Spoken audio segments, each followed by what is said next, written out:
Unraveling the Vote, Understanding Voting Rights and Election Systems. Hello, language explorers. Today, we're diving into the intricate world of politics and government. Our focus will be on voting rights and election systems, a topic that stirs debates and discussions around the globe.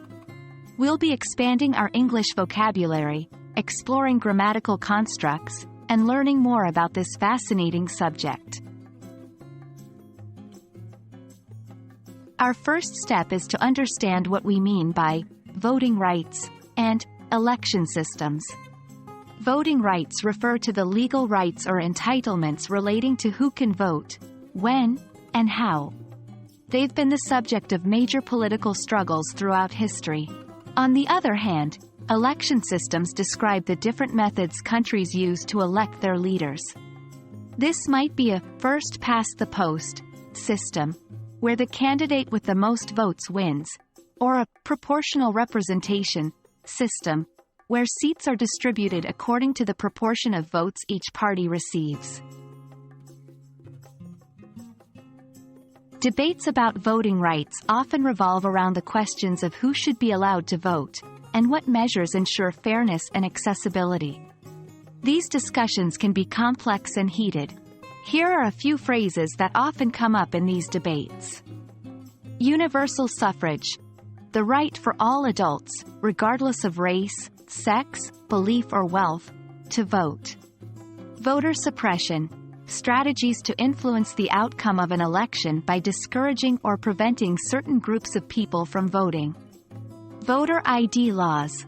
Laws that require a person to provide some form of identification in order to vote. Similarly, debates on election systems might focus on the advantages and disadvantages of different approaches. Here are some key terms to remember. First past the post. An election system where the candidate with the highest number of votes in a district wins. Proportional representation. A system where the number of seats a party gets in an election is proportional to the amount of support from voters. Ranked choice voting. An electoral system where voters rank candidates by preference on their ballots. Now, let's put our learning into practice. We can explore these topics further through a series of discussions or debates. You might consider questions like, should voting be made compulsory, or should it remain a right? What are the benefits and drawbacks of the first-past-the-post system versus proportional representation? How might voter ID laws impact certain demographics? Remember, the aim isn't necessarily to reach a consensus, but to explore different viewpoints, build your vocabulary, and improve your listening and speaking skills in English.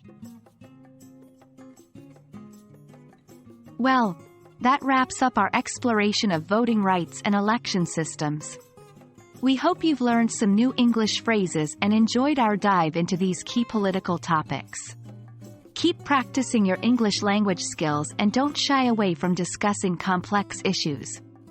Until next time, keep exploring and keep learning.